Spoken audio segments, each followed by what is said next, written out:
जय श्री कृष्ण भक्तों, श्रीमद् भागवत महापुराण की भाव यात्रा एकादश स्कंद के 20वें अध्याय तक आ पहुंची है। और इस अध्याय में ज्ञान योग, कर्म योग और भक्ति योग की चर्चा की गई है। उद्धव जी कहते हैं कि हे भगवान, आप सर्वशक्तिमान हैं। आपकी आज्ञा ही वेद है, उसमें कुछ कर्मों को करने की विधि है और कुछ के करने का निषेध है। यह विधि निषेध कर्मों के गुण और दोष की परीक्षा करके ही तो होता है। वर्णाश्रम भेद, प्रतिलोम और अनुलोम रूप वर्ण संकर, कर्मों के उपयुक्त और अनुपयुक्त द्रव्य, देश, आयु और काल तथा स्वर्ग और नरक के वेदों का बोध भी वेदों से ही होता है। इसमें संदेह नहीं है कि आपकी वाणी ही वेद है, परंतु उसमें विधि निषेध ही तो भरा पड़ा है। यदि उसमें गुण और दोष में भेद करने वाली दृष्टि न हो तो वह प्राणियों का कल्याण करने में समर्थ ही कैसे हो। हे भगवान, आपकी वाणी वेद ही पितर, देवता और मनुष्यों के लिए श्रेष्ठ मार्गदर्शक का काम करता है, क्योंकि उसी के द्वारा स्वर्ग, मोक्ष आदि अदृष्ट वस्तुओं का बोध होता है। प्रभु, इसमें संदेह नहीं कि गुण और दोषों में भेद दृष्टि आपकी वाणी वेद के ही अनुसार है, किसी की अपनी कल्पना नहीं। परंतु प्रश्न तो यह है कि आपकी वाणी ही भेद का निषेध भी करती है। यह विरोध देखकर मुझे भ्रम हो रहा है। आप कृपा करके मेरा भ्रम दूर कर दीजिए। भगवान ने उत्तर दिया है। भगवान कहते हैं, उद्धव, मैंने ही वेदों में एवं अन्यत्र भी मनुष्यों का कल्याण करने के लिए अधिकारी भेद से 3 प्रकार के योगों का उपदेश किया है। वे हैं ज्ञान, कर्म और भक्ति। मनुष्य के परम कल्याण के लिए इनके अतिरिक्त और कोई उपाय नहीं है। हे उद्धव, जो लोग कर्मों तथा उनके फलों से विरक्त हो गए हैं और उनका त्याग कर चुके हैं, वे ज्ञान योग के अधिकारी। इसके विपरीत जिनके चित्त में कर्म और उनके फलों से वैराग्य नहीं हुआ है, उनमें दुख बुद्धि नहीं हुई है, वे सकाम व्यक्ति कर्म योग के अधिकारी। जो पुरुष न तो अत्यंत विरक्त हैं और न अत्यंत आसक्त ही हैं तथा किसी पूर्व जन्म के शुभ कर्म से सौभाग्यवश मेरी लीला कथा आदि में उसकी श्रद्धा हो गई है, वह भक्ति योग का अधिकारी है। उसे भक्ति योग के द्वारा ही सिद्धि प्राप्त हो सकती है। कर्म के संबंध में जितने भी विधि निषेध हैं, उनके अनुसार तभी तक कर्म करना चाहिए जब तक कर्ममय जगत और उससे प्राप्त होने वाले स्वर्ग आदि सुखों से वैराग्य न हो जाए, अथवा जब तक मेरी लीला कथा के श्रवण कीर्तन आदि में श्रद्धा न हो जाए। उद्धव, इस प्रकार अपने वर्ण और आश्रम के अनुकूल धर्म में स्थित रहकर यज्ञों के द्वारा बिना किसी आशा और कामना से मेरी आराधना करता रहे और निषिद्ध कर्मों से दूर रहकर केवल विहित कर्मों का ही आचरण करे। अपने धर्म में निष्ठा रखने वाला पुरुष इस शरीर में रहते रहते ही निषिद्ध कर्म का परित्याग कर देता है और राग आदि मलों से भी मुक्त पवित्र हो जाता है। इसी से अनायास ही उसे आत्म साक्षात्कार रूप विशुद्ध तत्वज्ञान अथवा द्रुत चित्त होने पर मेरी भक्ति प्राप्त होती है। यह विधि निषेध रूप कर्म का अधिकारी मनुष्य शरीर बहुत ही दुर्लभ है। स्वर्ग और नरक दोनों ही लोकों में रहने वाले जीव इसकी अभिलाषा करते रहते हैं, क्योंकि इसी शरीर से में अंतःकरण की शुद्धि होने पर ज्ञान अथवा भक्ति की प्राप्ति हो जाती है। स्वर्ग अथवा नरक का भोग प्रधान शरीर किसी भी साधन के उपयुक्त नहीं है। बुद्धिमान पुरुष को न तो स्वर्ग की अभिलाषा करनी चाहिए और न नरक की, और तो क्या इस मनुष्य शरीर की कामना भी नहीं करनी चाहिए। यद्यपि यह मनुष्य शरीर है तो मृत्युग्रस्त ही, परंतु इसके द्वारा परमार्थ की सत्य वस्तु की प्राप्ति हो सकती है। बुद्धिमान पुरुष को चाहिए कि यह बात जानकर मृत्यु के होने के पूर्व ही सावधान होकर ऐसी साधना कर ले जिससे वह जन्म मृत्यु के चक्कर से सदा के लिए छूट जाए, मुक्त हो जाए। यह शरीर एक वृक्ष है, इसमें घोंसला बनाकर जीव रूप पक्षी निवास करता है। इसे यमराज के दूत प्रतिक्षण काट रहे हैं। जैसे पक्षी कटते हुए वृक्ष को देखकर उड़ जाता है, वैसे ही अनासक्त जीव भी इस शरीर को देखकर या शरीर को की स्थिति देखकर इसे छोड़कर मोक्ष का भागी बन जाता है। हे उद्धव, ये दिन और रात क्षण क्षण में शरीर की आयु को छीन कर रहे हैं। यह जानकर जो भय से कांप उठता है, वह व्यक्ति इसमें आसक्ति छोड़कर परम तत्व का ज्ञान प्राप्त कर लेता है और फिर इसके जीवन मरण से निरपेक्ष होकर अपने आत्मा में शांत हो जाता है। यह मनुष्य शरीर समस्त शुभ फलों की प्राप्ति का मूल है और अत्यंत दुर्लभ होने पर भी अनायास सुलभ हो गया है। इस संसार सागर से पार जाने के लिए यह एक सुदृढ़ नौका है। शरण ग्रहण मात्र से ही गुरुदेव इसके केवट बनकर पतवार का संचालन करने लगते हैं और स्मरण मात्र से ही मैं व अनुकूल वायु के रूप में इसे लक्ष्य की ओर आगे बढ़ाता हूँ।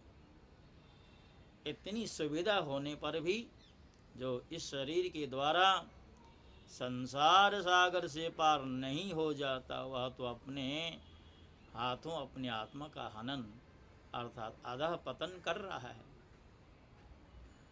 हे उद्धव, जब पुरुष दोष दर्शन के कारण कर्मों से उद्विग्न और विरक्त हो जाए, तब जितेंद्रिय होकर वह योग में स्थित हो जाए और अभ्यास आत्मानुसंधान के द्वारा अपना मन मुझ परमात्मा में निश्चल रूप से धारण करे।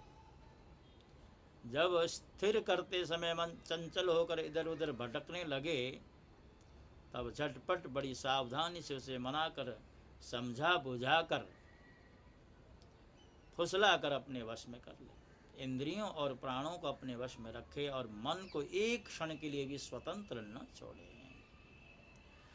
उसकी एक एक चाल, एक एक हरकत को देखता रहे। इस प्रकार सत्व संपन्न बुद्धि के द्वारा धीरे धीरे मन को अपने वश में कर लेना चाहिए। जैसे सवार घोड़े को अपने वश में करते समय उसे अपने मनोभाव की पहचान कराना चाहता है, अपनी इच्छा के अनुसार उसे चलाना चाहता है और बार बार फुसला कर उसे अपने वश में कर लेता है, वैसे ही मन को फुसला कर उसे मीठी मीठी बातें सुनाकर वश में कर लेना ही परम योग है।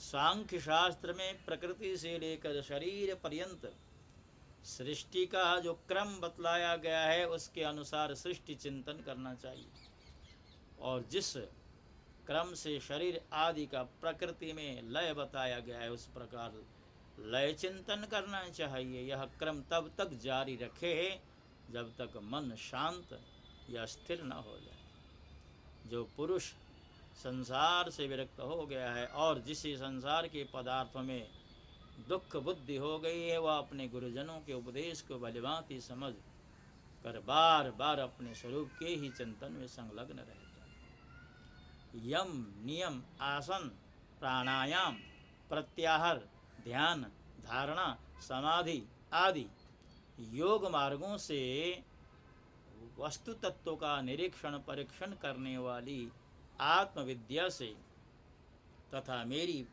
प्रतिमा की उपासना से अर्थात कर्मयोग, ज्ञान योग, भक्ति योग से मन पर प्रतिमा का चिंतन करने लगता है और कोई उपाय नहीं। हे उद्धव, वैसे तो योगी कभी कोई निंदित कर्म करता ही नहीं, परंतु यदि कभी उससे प्रमादवश कोई अपराध बन जाए तो योग के द्वारा ही उस पाप को जला डाले। कृष्ण, चांद्रायण आदि दूसरे प्रायश्चित कभी न करे। अपने अपने अधिकार में जो निष्ठा है वही गुण कहा गया। इस गुण दोष और विधि निषेध के विधान से यही तात्पर्य निकलता है कि किसी प्रकार विषयासक्ति का परित्याग हो जाए, क्योंकि कर्म तो जन्म से ही अशुद्ध हैं, अनर्थ के मूल हैं। शास्त्र का तात्पर्य उनका नियंत्रण नियम ही है। जहाँ तक हो सके प्रवृत्ति का संकोच ही करना चाहिए।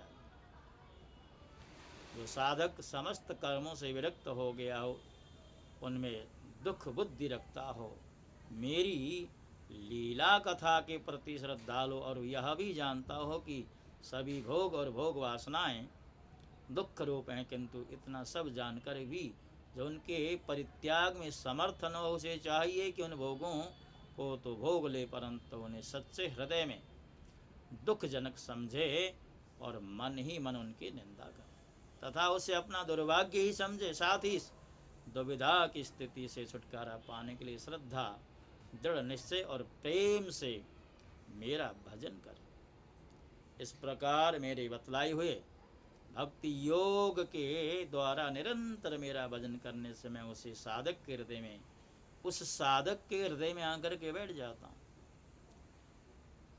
इस तरह जब उसे मुझ परमात्मा का साक्षात्कार होता है, तब तो उसके हृदय की गांठ टूट जाती है, उसके सारे संशय छिन्न भिन्न हो जाते हैं। विद्यते हृदय ग्रंथिश्छिद्यन्ते सर्व संशयाः क्षीयन्ते चास्य कर्माणि मयि दृष्टे खिलात्मन। इसी से जो योगी मेरी भक्ति से युक्त और मेरे चिंतन में मग्न रहता है, उसके लिए ज्ञान अथवा वैराग्य की आवश्यकता नहीं होती। उसका कल्याण तो प्रायः मेरी भक्ति के द्वारा हो ही जाता है। कर्म, तपस्या, ज्ञान, वैराग्य, योगाभ्यास, दान, धर्म और दूसरे कल्याण साधनों से जो कुछ स्वर्ग अपवर्ग मेरा परम धाम अथवा कोई भी वस्तु प्राप्त होती है, वह सब मेरा भक्त मेरे भक्तियों के प्रभाव से ही यदि चाहे तो अनायास प्राप्त कर सकता है। मेरे अनन्य प्रेमी एवं धैर्यवान साधु भक्त तो स्वयं तो कुछ चाहते ही नहीं। यदि मैं उन्हें देना चाहता हूँ और देता भी हूँ तो भी दूसरी वस्तुओं की तो बात ही क्या, कैवल्य मोक्ष भी नहीं लेना चाहते।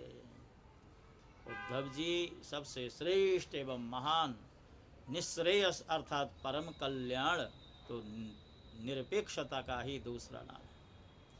इसलिए जो निष्काम और निरपेक्ष होता है उसी को मेरी भक्ति प्राप्त होती है। मेरे अनन्य प्रेमी भक्तों का और उन समदर्शी महात्माओं का जो बुद्धि से अतीत परम तत्व को प्राप्त हो चुके हैं, इन विधि और निषेध से होने वाले पुण्य और पाप से कोई संबंध नहीं होता। इस प्रकार जो लोग मेरे बतलाए हुए इन ज्ञान, भक्ति और कर्म मार्गों का आश्रय लेते हैं, वो मेरे परम कल्याण स्वरूप धाम को प्राप्त हो जाते हैं, क्योंकि वे परब्रह्म तत्व को जान लेते हैं। भक्तों, इन दिनों श्राद्धों का पर्व चल रहा है। आज नवमी का श्राद्ध है। श्राद्ध के अवसर पर श्रीमद् भागवत का एक भी शब्द, एक भी कथा का प्रसंग हमारे कान में प्रवेश कर जाए तो हमारे पितरों को बड़ा आनंद आता है। पितर हमारे ऊपर बड़ी कृपा करते हैं। इसलिए अगर आप तक हमारी आवाज़ पहुंच रही है तो आप अवश्य हमारे इस प्रयास को स्वीकार करें, इसका अभिनंदन और स्वागत करें। आज नवमी है, उसके बाद धीरे धीरे ये श्राद्धों का पर्व भी व्यतीत हो जाएगा। उसके बाद नवरात्र आरंभ होंगे, शारदीय नवरात्र। आप सबको शारदीय नवरात्रों की अग्रिम बधाई के साथ साथ आपके पितरों की कृपा प्राप्त हो। आप सब लोग श्राद्ध करते ही हैं, तो आपके पितर आपके ऊपर प्रसन्न हों, क्योंकि जो लोग अपने पितरों को श्राद्ध के माध्यम से याद करते हैं, आयु प्रजाम धनम विद्यम स्वर्गम मोक्षम सुखानि च प्रयच्छन्ति तथा राज्यम पितर श्राद्ध तर्पिता। अर्थात जब पितर प्रसन्न होते हैं तो आयु देते हैं, प्रजा देते हैं, संतान देते हैं, विद्या आदि का सुख देते हैं, स्वर्ग देते हैं, और यहाँ तक कि मुक्ति प्रदान करने की सामर्थ्य भी पितरों के पास होती है। प्रयच्छन्ति तथा राज्यम, यहाँ तक कि इस संसार में आपको उच्चतम भोगों के साथ साथ कैवल्य मुक्ति प्रदान करने में भी पितर समर्थ हैं। इसलिए पितरों को अवश्य याद करें। पितरों को याद करने का सबसे उत्तम माध्यम है ये पार्वण श्राद्धों के जो पर्व हैं, यही हमारे पूर्वजों के याद करने के लिए दिन निर्धारित किए गए हमारे शास्त्रों में।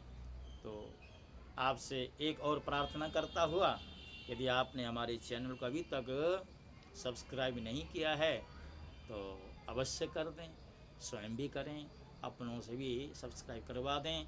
इन्हीं प्रार्थनाओं के साथ जय श्री कृष्ण। ओम नमो भगवते वासुदेवाय।